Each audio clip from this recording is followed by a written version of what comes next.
Being a teacher is a mixture of love and patience. Love because teaching is incredible. Patience because, well, there are the parents. There's always that mother or father who thinks they know more than everyone else, who treats the school as if it were a private company where their child is the CEO and we teachers are the employees with no rights.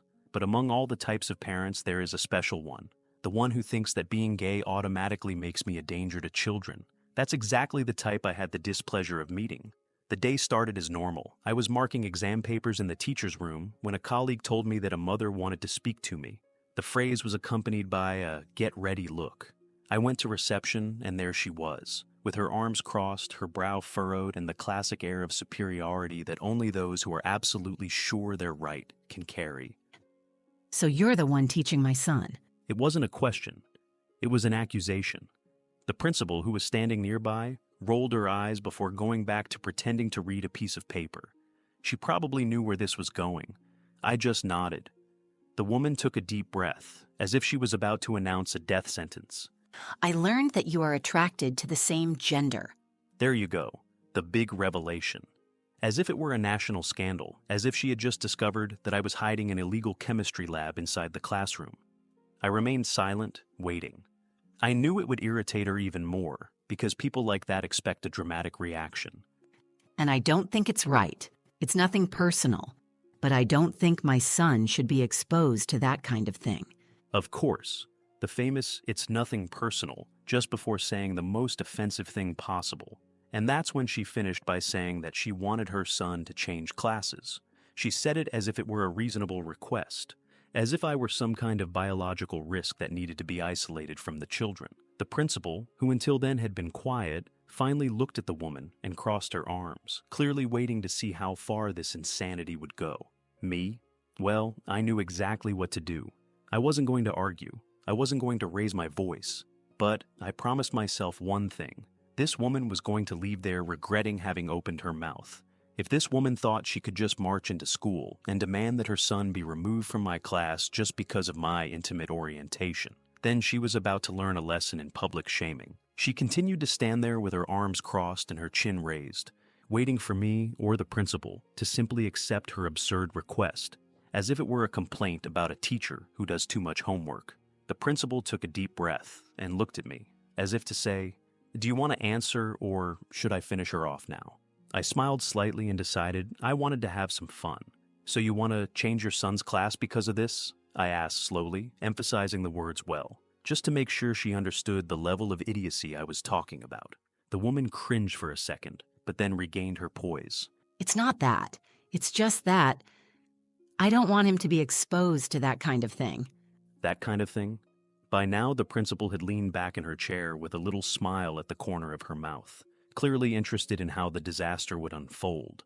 The woman realized that she had been in over her head, but decided to double her bet. I have the right to choose what's best for my son. Ah, yes, the famous parental right, which in practice translates into wanting the whole world to bend to their whims. Of course, I replied, pretending to agree. But tell me something. If the teacher was heterosexual, would you ask your child to change classes too? She opened her mouth, but there was no answer. Because the truth is that her problem was never exposure to controversial topics or concern for her son. Her problem was purely prejudice. She realized that she had been cornered, and so, in the absence of a decent argument, she did what anyone without reason does. She resorted to drama. I'm just trying to protect my son. Nowadays, children are so easily influenced. The principal rolled her eyes. I was almost laughing. Her son was a 12-year-old kid who spent the whole playground talking about video games and eating snacks. The last thing he was worried about was the teacher's sexuality. But, to the woman's surprise, I wasn't going to send her away that easily. In fact, I was going to do something much better. She wanted a change of class? Well, I picked up the room phone, dialed a number, and waited. "Hi, can you come to reception for a minute? There's something about reassigning students."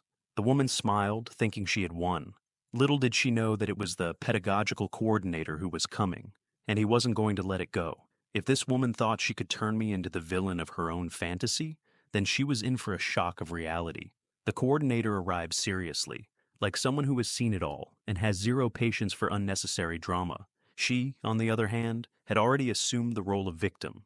She took a deep breath, as if she was about to carry the weight of the world on her shoulders, and let it out. I want to change my son's class. The coordinator didn't even blink. Is there a problem with the teacher? That was the first stone in her shoe. Because, as much as she wanted to shout, "Yes, he's gay and I don't accept it," she knew she couldn't say it out loud without sounding like a complete nutter. So she tried to hold on to the old excuse. I just think he might not be the best influence on my son. The sentence hung in the air, unexplained. The coordinator looked at her for a long second, unhurriedly. Any incidents in the classroom? My smile almost escaped. He knew what was going on, but he wanted her to say it out loud. She hesitated. Doubt showed on her face because she had no real reason. But, stubborn as she was, she tried one more time. I don't think my son should be exposed to this kind of thing so early. I'm just worried about his education. He let out a deep sigh, as if he regretted getting out of bed that morning. Right, you want your son to change classes, we can see about that. But there's one detail. We only have places available in the evening. I wish I'd recorded the exact look on her face when she realized she'd screwed up. The evening classes were attended by older students, usually workers. Her son, a 12-year-old boy, could never be transferred there. Despair flashed through her eyes, fast.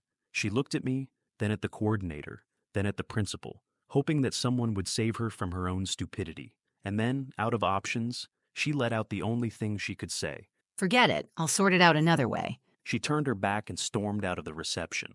I already knew this type of person. I knew she wouldn't accept losing so easily. And the next day I found out just how far she was willing to go. If I thought the story was over, I had underestimated the power of someone who doesn't know how to lose in silence. The next day, as soon as I arrived at school, I noticed that the atmosphere was strange. The glances lingered a little longer on me. Whispers popped up here and there. It wasn't overt, but it was clear that something had happened. It wasn't until I entered the teacher's room that a colleague pulled me aside, her expression full of concern. "Have you seen the email the school received?" I felt a cold chill in my stomach before she went on. I grabbed my cell phone and, in a few taps, opened my inbox. And there it was, the woman's final blow. She had sent a formal complaint to the board, demanding not only that her son be changed classes, but also that the school review its hiring policy to ensure that certain behaviors were not exposed to the children. Translation? She wanted me fired. The cynicism of it gave me a mixture of anger and laughter. She couldn't get me out through the front door, so she tried the dirtiest exit possible. The principal entered the room soon after, holding the same printed sheet as the email. I could tell by the look on her face that she already knew I'd read it. "I need you to come to my office later," she said. I nodded, but stayed where I was, trying to absorb it. It was a shock, of course. It wasn't that I was afraid of being sent away. I knew the school's values well, and I knew that the principal didn't condone that sort of thing. But it was the principle of the thing. The woman had actually seen me working, educating children, going about my day as normal, and yet she decided that I wasn't worthy of being there just because I was gay, because that was it at the end of the day. It didn't matter how good a teacher I was. It didn't matter that her son had never even complained about me. Her only problem was who I was. What she didn't know was that that email would mark the end of the line for her, not for me. And the principal's response would be something she would never forget. If this woman wanted her email to be the final blow, then she clearly didn't know who she was dealing with. After the principal called me into her office, I already imagined that the conversation was going to be interesting, but nothing prepared me for what she said next. "I answered her email just now," she began, picking up the printed sheet as if she were about to use it to light a fire. "And what did you say?" I asked, crossing my arms, more curious than worried. She let out a small smile, as if she already knew that the answer was going to be a problem, but she didn't care. I explained that the school doesn't tolerate prejudice, and that if she wants to put her child in an environment where intolerance is accepted, she is free to look for another institution. I was silent for a moment, absorbing the genius of that answer, but the best was yet to come.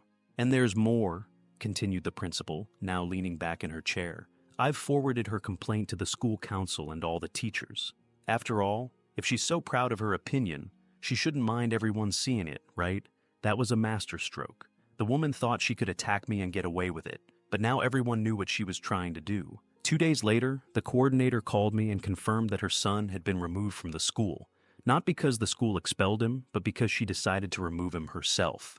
In other words, in the end, she got exactly what she asked for. A complete ban. But not just from me, from the whole school. And me? Well, I got on with my life as usual, continuing in my job, teaching my students and proving, with every working day, that I'm a great teacher, regardless of the insignificant opinion of a frustrated mother. As for her, well, I'm sure that wherever she is now, she's planning her next big fight against other people's happiness. But this one, at least, she lost badly. If this story made you indignant, wait until you see the next ones. Then subscribe to the channel and like it so you don't miss anything. Want more?